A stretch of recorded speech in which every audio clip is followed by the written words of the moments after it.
বকর মজুমদার, আপনাকে ধন্যবাদ। আমি একটু জনাব হাসনাত আব্দুল্লাহ আপনার কাছে যেতে চাই।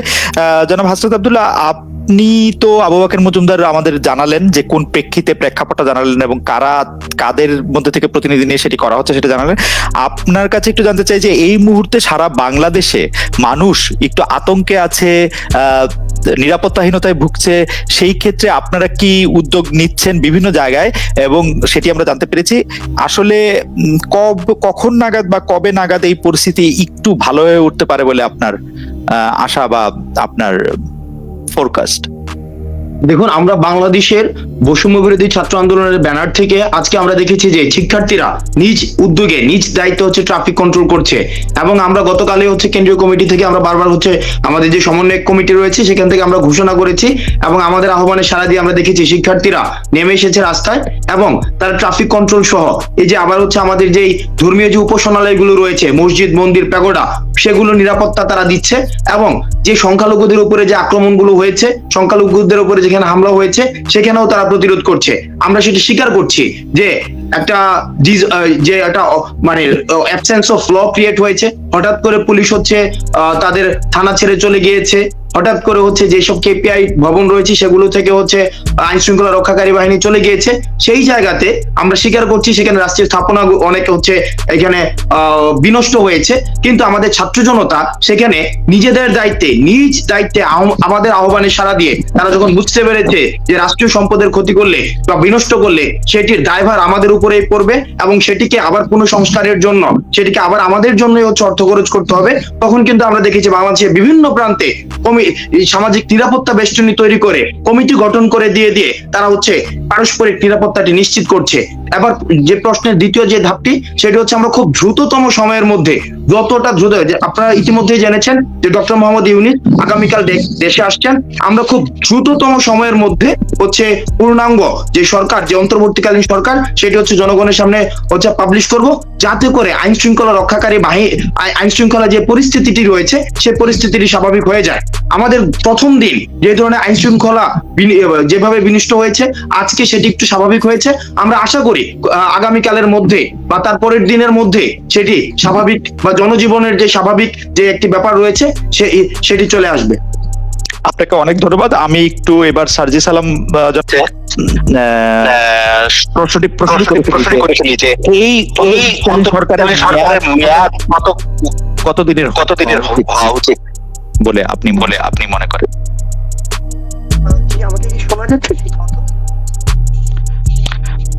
আপনাকে শোনা যাচ্ছে।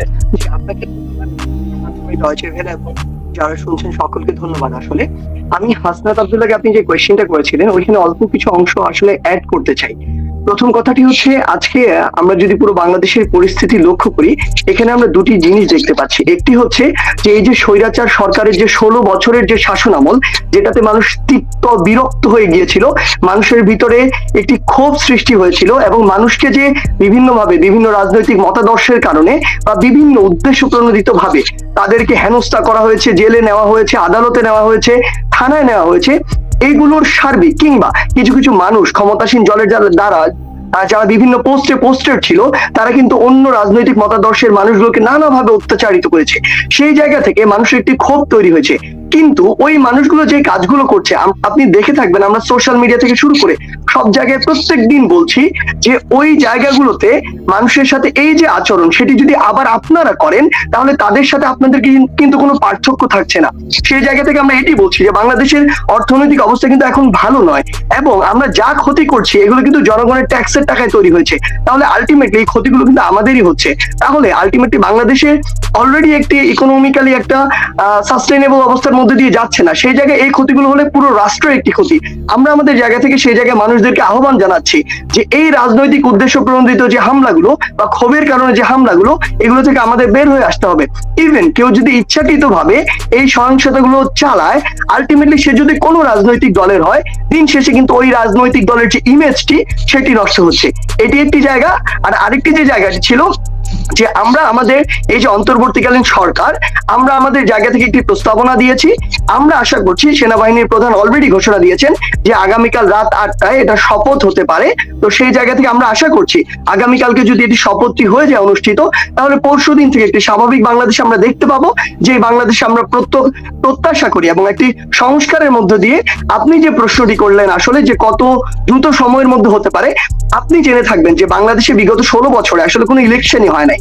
জাতীয় নির্বাচন বলতে বাংলাদেশে কিছু ছিল না, মানুষ তার ভোটাধিকার হারিয়েছে। সেই জায়গা থেকে আপনার এই সিস্টেমগুলোকে রিফর্ম করতে হবে।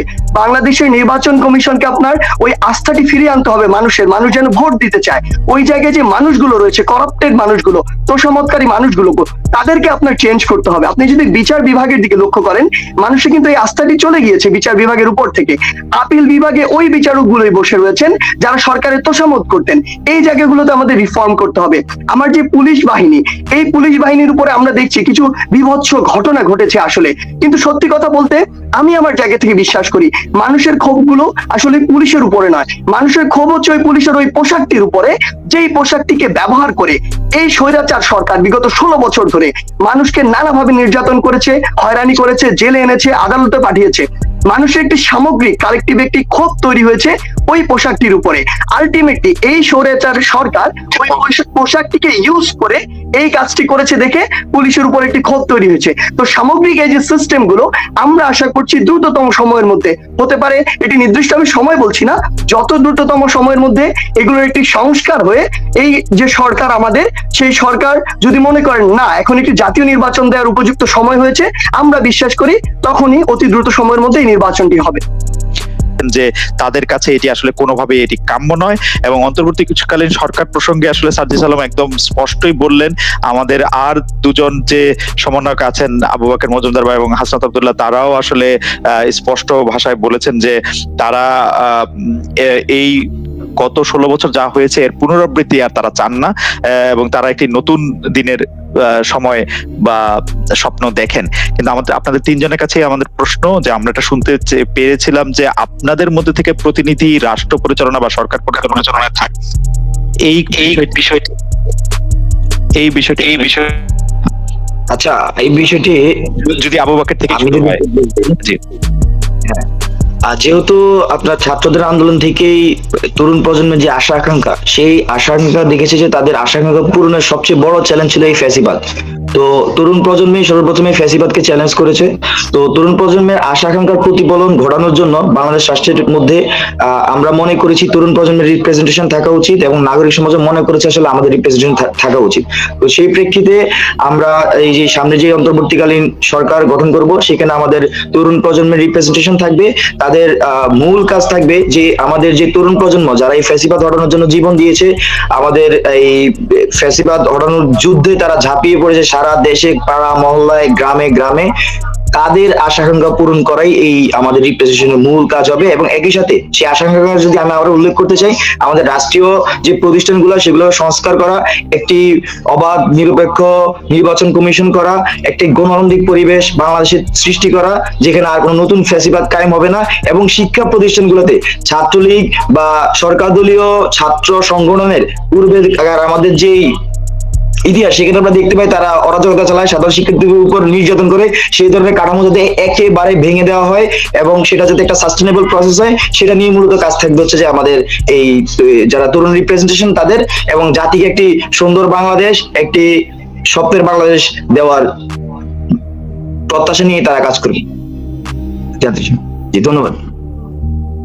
জনাব মজুমদার, আপনাকে ধন্যবাদ। আমি একটু জনাব হাসনাত আব্দুল্লাহ এবং তারপর জনাব সার্জিস আলমকে একই বিষয়ে একটু প্রশ্নটা যদি পুনরাবৃত্তি করতেন কাইন্ডলি। অনেক জায়গায় আমরা এটি শুনতে পেয়েছিলাম যে আপনাদের প্রতিনিধিত্ব রাষ্ট্র পরিচালনায় বা সরকার পরিচালনায় থাকবে। সেই প্রতিনিধিত্বটার আকার কি হবে? আপনারাই কি সেই সরকার পরিচালনায় সরাসরি অংশগ্রহণ করছেন? সেই সরকার পরিচালনায় বা রাষ্ট্র পরিচালনায় এই নির্বাচনটা কিভাবে হবে এবং এটা আপনাদের প্রতিনিধিত্ব সেখানে থাকছে কিনা? মানে আপনাদের প্রতিনিধিত্ব বলতে আপনাদের পছন্দের প্রতিনিধিত্ব না, আপনাদের মধ্যে থেকেই কেউ রাষ্ট্র পরিচালনায় থাকছে কিনা? দেখুন, এই অন্তর্বর্তীকালীন সরকার যেটি হয়েছে, আজকের যে এই পরিস্থিতিটি এসেছে, এই যে গণ অভ্যুত্থানটি হয়েছে, এই গণ অভ্যুত্থানটি কিন্তু ছাত্র জনতার সরাসরি উপস্থিতির মধ্য দিয়েই কিন্তু তৈরি হয়েছে। এবং ছাত্র জনতা কিন্তু এই ফেসিস্ট গভর্নমেন্টকে চ্যালেঞ্জ করেছে।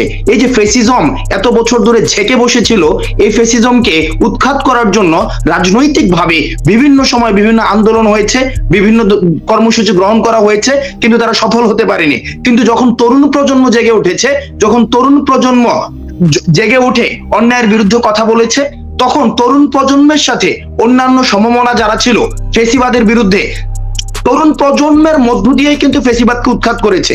এখন আমরা দেখছি আজকে এই সময়টিতে দাঁড়িয়ে জনগণ বা ছাত্র নাগরিক সবাই চাচ্ছে এই অন্তর্বর্তীকালীন সরকারে হচ্ছে ছাত্র জনতার, ছাত্র নাগরিকের অংশগ্রহণ নিশ্চিত করতে হবে। আমরা সেই জায়গাটিকে গুরুত্ব দিয়ে আমরা নিশ্চিত করব যে যে অন্তর্বর্তীকালীন যে সরকারটি হচ্ছে সেখানে ছাত্রদের, আপনি যে প্রশ্নটি আমাকে করেছেন, ছাত্রদের সরাসরি অংশগ্রহণ থাকবে। এখন সেটি হতে পারে সেখানে কতজন থাকবে সেটা আলোচনার ভিত্তিতে সেটি নির্ধারণ হবে। তবে আমরা নিশ্চিত করতে চাই সেখানে ছাত্রদের সরাসরি উপস্থিতি থাকবে। কারণ আমরা দেখেছি যে বছরের পরে বছর, আজকে স্বাধীনতার এত বছর, প্রথম স্বাধীনতার এত বছর পরে দাঁড়িয়েও আমরা দেখেছি যে রাষ্ট্রের যে প্রতিষ্ঠানগুলো রয়েছে, রাষ্ট্রের যে সাংবিধানিক ইনস্টিটিউশন গুলো রয়েছে, সেগুলোর প্রতি মানুষের ট্রাস্ট এখন আর নাই। আমাদের যে যতগুলো শিক্ষা ব্যবস্থা, স্বাস্থ্য ব্যবস্থা, সার্জিস যেমনটি বলেছিলেন, বিচার ব্যবস্থা, আইন শৃঙ্খলা রক্ষা ব্যবস্থা, প্রত্যেকটিকে দলীয়করণ করার মধ্য দিয়ে সেই প্রতিষ্ঠানগুলো সার্বজনীন হতে পারেনি। আমরা দেখেছি সেগুলো হচ্ছে এক ধরনের সরকারি প্রেস রিলিজের মতো হয়েছে। অর্থাৎ সরকার বা ক্ষমতায় যারা ছিল তারা যেটি বলতে চায়, তারা তাদের স্পোক্স পার্সন হিসেবে সেই ইনস্টিটিউশনস গুলো তাদের দায়িত্ব পালন করেছে। তারা জনগণের স্পোক্স পার্সন হতে পারেনি।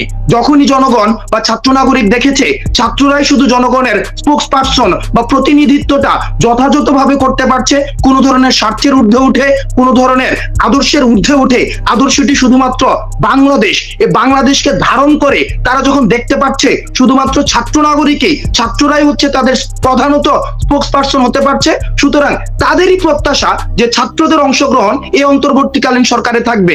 এবং এই অন্তর্বর্তীকালীন সরকারে ছাত্রদের অংশগ্রহণের মধ্য দিয়ে যে ইনস্টিটিউশন গুলোর মধ্যে মানুষের আস্থাহীনতা তৈরি হয়েছে, সেই আস্থাহীনতাকে আবার রিস্টোর করা হবে।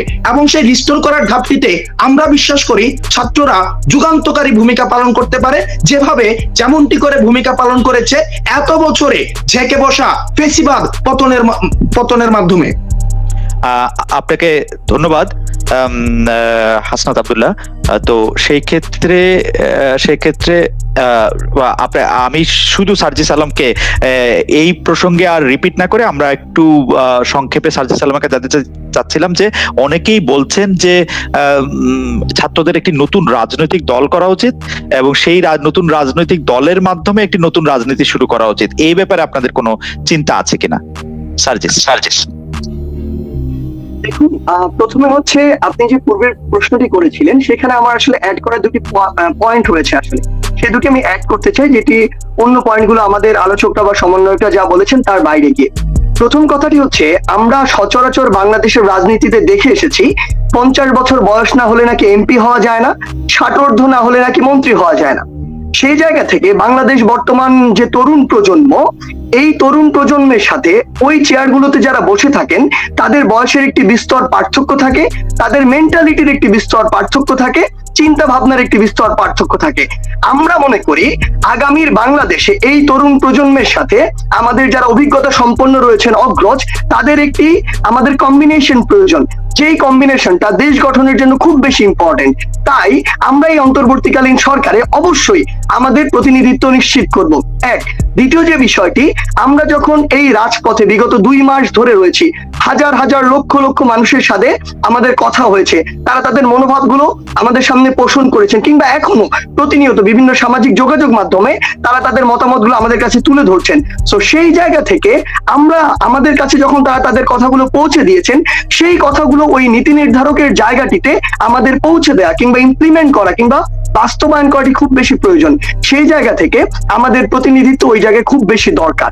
এটি ছিল আমার দুটি যুক্ত করার মতো পয়েন্ট। এবার যদি আপনার প্রশ্নটিতে আসি, আপনি যে প্রশ্নটি করলেন সেই প্রশ্নটির উত্তরে যদি বলি, আসলে এই মুহূর্তে আমরা যখন একটি সোশ্যাল মিডিয়ায় সচেতনতামূলক একটি পোস্ট করি, আমরা যখন সহিংসতা বন্ধের জন্য একটা ভিডিও দেই, আমরা যখন কোনো একটি লেখা লিখি, দেখি যে অসংখ্য মানুষ, আপনি কমেন্ট গুলোতে গেলেই দেখবেন লক্ষ লক্ষ মানুষের কথা হচ্ছে যে আমরা এই তরুণ প্রজন্মের হাত ধরে গণ অভ্যুত্থানের মাধ্যমে, স্বৈরাচারের সরকারের পতনের মাধ্যমে যে নতুন একটি স্বপ্ন দেখছি, নতুন একটি স্বাধীনতা পেয়েছি।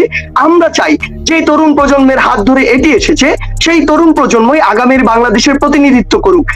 আমরা আমাদের এই আন্দোলনের, কোটা সংস্কার আন্দোলন থেকে স্বৈরাচার পতনের যে আন্দোলনের যে রাস্তা, এই আন্দোলনের প্রত্যেক দিনের কর্মসূচি নির্ধারণ করেছিলাম জনগণের চাওয়ার ভিত্তিতে।